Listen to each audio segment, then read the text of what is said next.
बिस्मिल्लाहिर्रहमानिर्रहीम। अस्सलाम वालेकुम। Welcome to my channel healthy lifestyle with Shami Mukhtar. आज मैं आपको आलू गोश्त का सालन बनाना बता रही हूँ।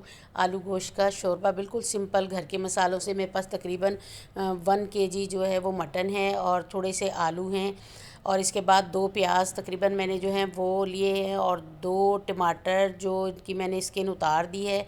ये प्याज देखें इस तरह से लंबाई में नहीं काटने हैं, ये गोश्त के साथ ही मैं काट रही हूँ। इस तरह से इसको जो है लंबे लंबे से ये गोल लच्छे टाइप इसको काटना है। ये बहुत जल्दी गल जाता है इस तरह से कटा हुआ जो प्याज है। बिल्कुल आप भी इसी तरह से काटिएगा और टमाटर भी बिल्कुल जैसे हमने प्याज कट किए थे इसी साइड पे अगर आप ये टमाटर भी काटेंगे तो ये बहुत अच्छे से जो है गल जाएंगे। और अब 1 टेबल स्पून जो है मैंने नमक लिया है। 1 टेबल स्पून मैंने इसमें लाल मिर्च पिसी हुई ली है और ½ टेबल स्पून मैंने इसमें हल्दी यूज़ की है और 1 टेबल स्पून जो है मैंने इसमें गार्लिक यूज़ किया है पिसा हुआ बिल्कुल बारीक, और 2 बड़ी इलायची जो है वो भी मैंने इसके साथ शामिल की हैं। मेरे पास धनिया कुटा हुआ और ज़ीरा भी मौजूद है जो अभी मैं इनको शामिल नहीं करूँगी। इनको गोश्त को भूनते वक्त इसको शामिल करेंगे, लिहाजा इसको मैंने साइड पर रख दिया है। अब मैंने कुकर ले लिया है। कुकर में जो है मैं इस वक्त प्याज और गोश्त इसमें शामिल कर रही हूँ और इसी मसाले सारे जो हैं वो भी इसमें मैं ऐड कर दूँगी। 1 से 1.5 कप जो है इसमें मैं पानी ऐड कर रही हूँ। ये देखें 1.5 कप तकरीबन, थोड़ा सा पानी और इसमें जाएगा। और कुछ प्याज और टमाटर जो है वो भी पानी छोड़ देते हैं, गोश्त का भी पानी निकल आएगा थोड़ा सा। तो अब इसको मैं कुकर को कवर अप करके और इसको तकरीबन मीडियम फ्लेम पे इसको पकाऊंगी 10 मिनट तक।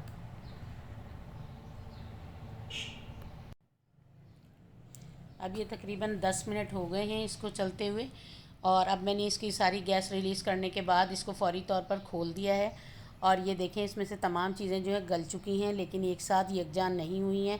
अब इसको चम्मच से हिलाते हुए सबका इसका मसाला जो है इसके साथ थोड़ा थोड़ा मैश हो जाएगा। ख़ुद थोड़ा चम्मच चलाएंगे तो ख़ुद ब खुद ही ये मैश हो जाएगा। थोड़ा सा इसमें पानी मौजूद है जिसको हम अब खुश्क कर देंगे और बाहर निकाल के एक बोटी जो इसमें से हमने वो चेक कर ली है कि ये तकरीबन जो है ये गल चुकी है। अब हम वक्फे वक्फे से पानी खुश्क होने तक इसको चम्मच चलाते रहेंगे। इसकी खूब अच्छे से ज़रा भुनाई कर लेंगे हम इसकी। अब ऑयल इसमें ऐड करेंगे। ऑयल के साथ इसको दोबारा से इसको जो है और अच्छे से इसकी भुनाई करेंगे ताकि ये देखें कि जब ये घी छोड़ देगा जब तक हम इसमें चम्मच चलाते रहेंगे। अब हमारे मसाले ने देखें ऑयल छोड़ दिया है और अब इसमें जो है मैं तकरीबन आलू जो है वो शामिल कर दूँगी। ये देखें ये तकरीबन जो है ये बहुत ज़्यादा इसका पानी बस मैंने खुश्क करना है, बहुत ज़्यादा भुनाई नहीं करनी है। भुनाई इसकी आलू मिक्स करने के बाद होगी। ये आलू इसमें मैंने लिए थे तकरीबन ½ kg और इसके 2-2 टुकड़े मैंने इस तरह से काट दिए। मैंने पहले भी बताया था कि मैं बहुत छोटे आलू यूज़ करती हूँ और इसमें टेस्ट ज़्यादा होता है। अब इसके बाद सूखा धनिया जो मैंने कुटा हुआ था बारीक घर वाला वो इसमें शामिल कर दिया है। इसके बाद कश्मीरी लाल मिर्च और ज़ीरा भी इसमें शामिल कर दूंगी। कश्मीरी लाल मिर्च से जो है इसकी रंगत बहुत अच्छी आलू गोश्त की बनती है और एक अट्रैक्शन सी पैदा हो जाती है। देखिएगा बच्चे जो हैं इसको बहुत शौक़ से खाते हैं और बहुत ही पसंद करते हैं। अब कश्मीरी लाल मिर्च जो है ये देखिए इसमें भी मैंने इसमें ऐड कर दी है। इससे कलर बहुत ही खूबसूरत आता है। बच्चे भी बड़े भी जब इसकी रंगत सालन की बहुत प्यारी सी होगी तो सब लोग जो है इसको खाने में देखने में अच्छा लगेगा तो खाने में भी ज़ाहिर है बहुत अच्छा लगेगा। आप देखिए कि देखने में इसकी लुक कितनी आलू गोश्त की खूबसूरत आ रही है। इसका शोरबा जो है वो नान के साथ चपाती के साथ बहुत ही मज़ेदार लगता है। अब अच्छे से इसकी भुनाई हो गई है और तकरीबन ये देखिए ये जो है मसाले ने जो है आयल छोड़ दिया है, आयल अलग हो गया है और भुनाई बहुत अच्छे से हो गई है। अब मैं इसको कवर अप करूँगी, सिर्फ खाली एक स्टील का मेरे पास ये ढकना है, उससे मैं अब कुकर जो है बंद नहीं करूँगी, विसल नहीं लगाऊंगी इसके ऊपर।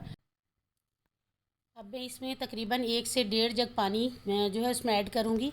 ये गिलास तकरीबन आपके 5 से 6 बनेंगे और फिर इसके बाद जो है इसमें जब अच्छा सा उबाल आ जाए 5-6 मिनट इसमें उबाल आ जाए तो उसके बाद बिल्कुल धीमी स्लो आंच पे इसको तकरीबन 30 मिनट्स के लिए आप छोड़ दें।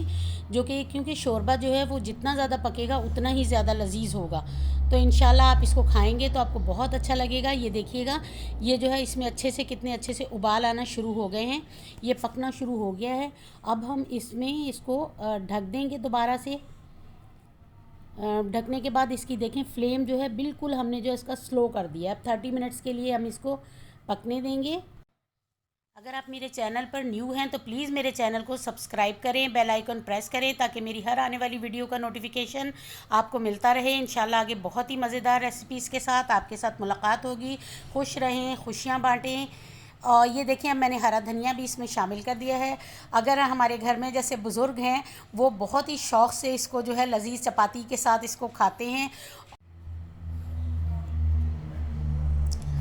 अब ये देखिए, मैंने हरा धनिया जो इसमें शामिल कर दिया है, साथ ही 1 मैं टेबल स्पून जो है इसमें घर का कुटा हुआ जो है इसमें शामिल करूँगी गरम मसाला। ये देखिए कितना मज़ेदार और लुक कितनी अच्छी इसकी आई है। इसके कलर असल में थोड़ी सी शोरबे के ऊपर ये तरी टाइप होनी चाहिए। ये देखिए मैंने डिश आउट कर लिया है। कितना खूबसूरत देखने में लग रहा है। जितना देखने में लजीज़ है इतना ही ये खाने में भी लजीज़ होगा। अल्लाह हाफिज़, अल्लाह निगहबान।